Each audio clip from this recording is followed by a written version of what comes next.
ఢిల్లీలోని ముకుంద్పూర్లో పోలీసులపై రౌడీ మూకలు రెచ్చిపోయి దాడి చేసిన వీడియోలు ఇప్పుడు సోషల్ మీడియాలో ట్రెండ్ అవుతున్నాయి. కంట్లో కారం చల్లి ఇటుకలు, కర్రలు, రాడ్స్తో బీభత్సం సృష్టించారు. భల్స్వా డైరీ పోలీస్ స్టేషన్ పరిధిలో జనతా విహార్లో ఈ ఘటన చోటు చేసుకుంది. ఈ మూకుమ్మడి దాడిలో 3 పోలీసులు తీవ్రంగా గాయపడ్డారు. పెట్రోలింగ్ చేస్తుండగా డాక్యుమెంట్స్ లేవని ఒక బైక్ని సీజ్ చేశారు పోలీసులు. బైక్ సీజ్ చేయడంతో ఆ వాహనదారుడి కుటుంబం మొత్తం పోలీసుల మీదకి దాడికి వెళ్ళారు. హెడ్ కానిస్టేబుళ్ళు దినేష్, రాజేష్ల మీద దారుణంగా దాడి చేశారు. కాపాడడానికి వచ్చిన మరొక హెడ్ కానిస్టేబుల్ పైన కూడా టీను అతని మీద కూడా దాడి చేశారు. ఈ రౌడీల దాడిలో హెడ్ కానిస్టేబుల్ దినేష్ తలకు తీవ్ర గాయమైంది. స్థానికుల సాయంతో ఒక యువకుడిని పట్టుకున్నారు పోలీసులు. ఈ ఘటన తర్వాత అక్కడి నుంచి మిగతా నిందితులు పరారైనట్లుగా తెలుస్తోంది. ప్రధాన నిందితుడిగా సునీల్ అలియాస్ పంకజ్ను గుర్తించారు. నిందితుడు సునీల్పై గతంలోనే 5 కేసులున్నాయి. ఇప్పుడు ఉన్నటువంటి రౌడీల కోసం కూడా పోలీసులు ముమ్మరంగా గాలిస్తున్నట్లుగా తెలుస్తోంది. సో భల్స్వా డైరీ పోలీస్ స్టేషన్ పరిధిలో జనతా విహార్ ముకుంద్పూర్లో ఈ ఘటన చోటు చేసుకుంది. ఢిల్లీలో శనివారం మధ్యాహ్నం 3:30 అది కూడా మిట్ట మధ్యాహ్నం పట్ట పగలు అందరూ చూస్తుండగా పోలీసుల్ని ఇంత దారుణంగా దాడి చేసి కొట్టారు. అయితే 3 ఢిల్లీ పోలీసులను ఈ దాడిలో కొట్టినట్లుగా ఇప్పటికే కంప్లైంట్ కూడా రిజిస్టర్ అయినట్లుగా తెలుస్తోంది. కారం పొడి చల్లి వాళ్ళ కళ్ళలో కారం పొడి చల్లారు. ఇటుకలు తీసుకొని, రాళ్ళు తీసుకొని, కర్రలు తీసుకొని, దగ్గరలో రాడ్స్ దొరికితే అవి తీసుకొని ఇష్టం వచ్చినట్లుగా కొట్టినట్లుగా మనకి సమాచారం అందుతోంది. ఇప్పుడు ఈ ఇన్సిడెంట్ సంచలనంగా మారింది. ఎవరెవరైతే ఈ దాడిలో పాల్గొన్నారో ఇప్పటికే అక్కడ ఉన్నటువంటి పబ్లిక్ కూడా ఆ ఘటన జరుగుతున్న సమయంలో కొన్ని వీడియోస్ తీశారు. ఆ వీడియోస్ ఆధారంగా వాళ్ళని ఐడెంటిఫై చేస్తున్నట్లుగా తెలుస్తోంది. ఆ సునీల్ అనే వ్యక్తి మీద ఇప్పటికే 5 కేసులు ఉన్నాయి. మరికొంతమంది మీద కూడా కొన్ని కేసులు గుర్తించారు. అయితే ఈ దాడి తర్వాత వాళ్ళందరూ పారిపోయారు. I'm not able to show you that visual క్లియర్గా, ఎందుకంటే దాడి చేస్తున్నటువంటి ఆ వైలెన్స్తో కూడినటువంటి వీడియోస్ అవ్వడం వల్ల నేను వాటిని క్లియర్గా మీకు చూపించడం లేదు. బట్ చాలా దారుణమైనటువంటి ఇన్సిడెంట్ ఇది. ఒక్కసారి I try to show you, ఎంతవరకు కుదిరితే అంతవరకు నేను ఆ వీడియో మీకు చూపించడానికి కూడా ట్రై చేస్తున్నాను. ఒక్కసారి ఆ విజువల్లో చూడొచ్చు.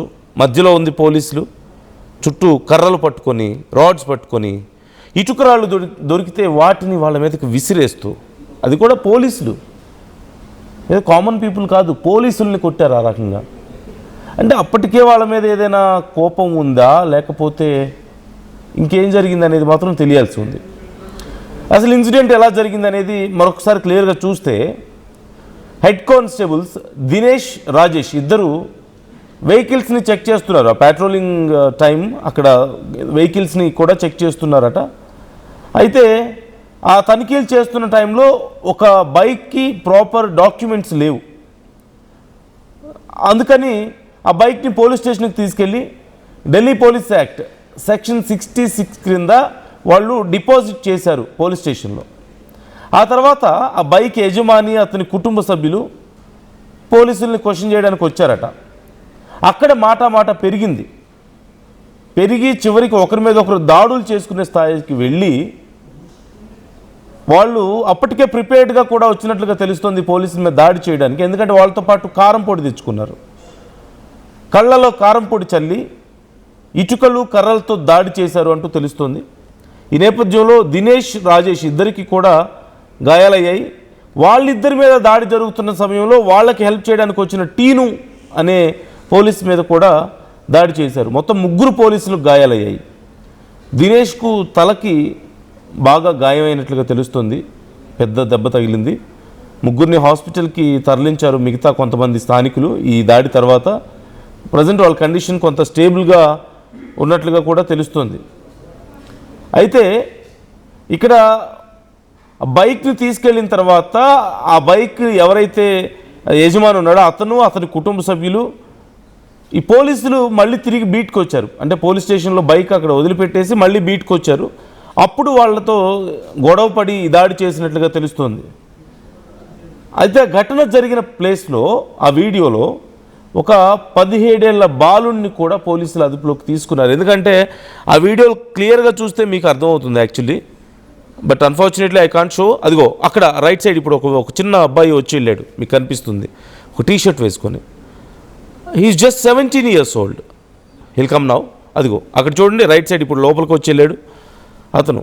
He's just 17 years old. ఒక పెద్ద కర్ర పట్టుకొని వచ్చి అక్కడ కొట్టేసి వెళ్ళిపోతున్నాడు. ఇప్పటికీ ఆ బాలుని కూడా అదుపులోకి తీసుకున్నారట. అలాగే ఇప్పుడు అక్కడ మిగిలిన వాళ్ళని పట్టుకోవడానికి కూడా పోలీసులు గాలిస్తున్నారు. ఎఫ్ఐఆర్లో 537/26 కేసు నమోదు చేశారు. అలాగే బిఎన్ఎస్ సెక్షన్స్ 221, 132, 121 సబ్సెక్షన్ 1, 110, 61, 3 సబ్సెక్షన్ 5 కూడా యాడ్ చేసినట్లుగా తెలుస్తుంది. ప్రధాన నిందితుడు సునీల్ అలియాస్ పంకజ్గా గుర్తించారు. అతను ఆ ప్రాంతంలో కొంత బ్యాడ్ క్యారెక్టర్ ఎస్టాబ్లిష్ అయి ఉంది అతని విషయంలో అని కూడా చెప్తున్నారు. అంటే ఇప్పటికే ఒక రౌడీగా అతనికి ముద్ర ఉందట ఆ ప్లేస్లో, రికార్డ్స్లో కూడా ఉంది. అతని మీద ఇప్పటికే 5 క్రిమినల్ కేసులు కూడా ఉన్నాయి. ఇప్పటికే 2 NDPS యాక్ట్స్ కూడా ఉన్నట్లుగా మనకి కొన్ని సోర్సెస్ ద్వారా తెలుస్తుంది. ఇప్పుడు అతని కోసం గాలిస్తున్నారు. So this is very simple.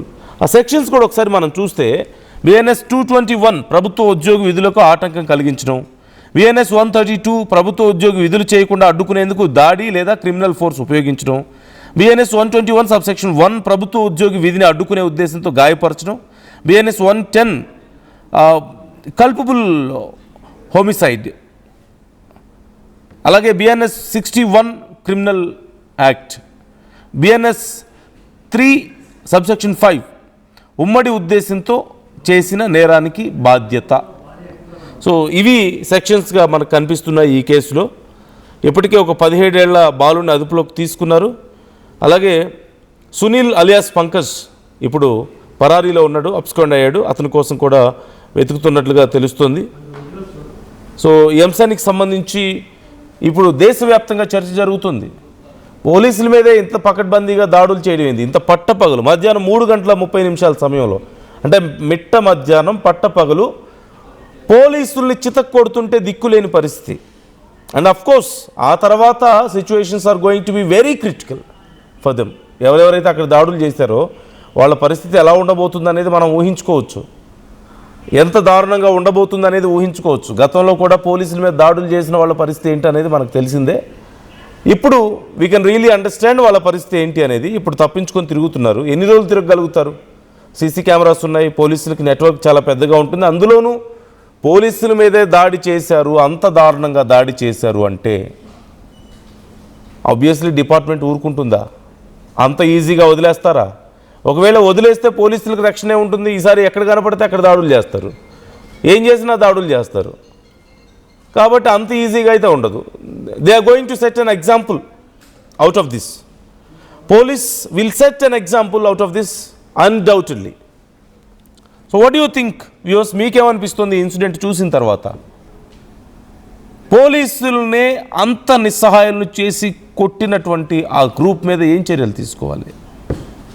మరొకసారి ఇలాంటి ఘటనలు జరగకుండా ఉండాలంటే ఏం చేయాల్సిన అవసరం ఉంది? అయితే ఇక్కడ మరొక విషయం కూడా చర్చకు వస్తుంది. కేవలం బైక్ విషయంలో జరిగిన గొడవేనా, లేకపోతే ఇంకేదైనా కారణంతో ఇంటెన్షనల్గా ఇలా గొడవ పెట్టుకొని వాళ్ళని కొట్టారా అనే కోణంలో కూడా ఇప్పుడు విచారణ జరుగుతుంది. కొన్ని క్వశ్చన్స్ రైజ్ అవుతున్నట్లుగా మనకి సమాచారం ఉంది. నిన్న మధ్యాహ్నం ఈ ఘటన జరిగింది. ముకుంద్పూర్ జనతా విహార్ ప్రాంతంలో బల్స్వా డైరీ పోలీస్ స్టేషన్ పరిధిలో ఈ ఘటన చోటు చేసుకుంది. హెడ్ కానిస్టేబుల్స్ దినేష్, రాజేష్ ఈ ఇద్దరి మీద ముందుగా దాడి జరిగింది. ఆ తర్వాత వాళ్ళకి హెల్ప్ చేయడానికి టీను అనే మరొక పోలీసు వచ్చారు. అతనికి కూడా గాయాలైనట్టుగా తెలుస్తుంది. మీ అభిప్రాయాలు కూడా కామెంట్ చేయండి. ఏం చర్యలు తీసుకోవాల్సిన అవసరం ఉంది? ఈ ఇన్సిడెంట్ చూసిన తర్వాత మీకేమనిపిస్తుంది? Comment your opinions.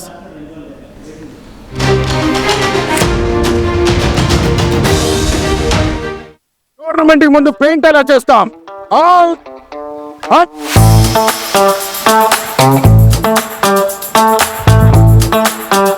ప్లాన్ అయితే చాలా బాగుంది.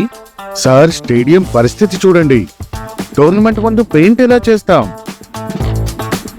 టెక్నో పెయింట్స్ ఉందిగా. Techno paints, township, dam, stadium లేదా మనీళ్ళు, పెయింట్స్ నుంచి పెయింటింగ్ వరకు పూర్తి సొల్యూషన్ కావాలంటే మేమున్నాం. కానీ సార్, టైంకి పూర్తవుతుందా?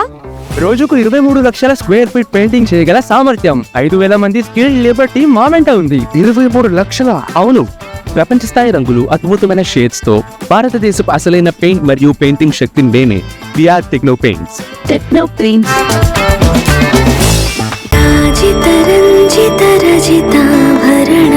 Pure in its form with grace made noble.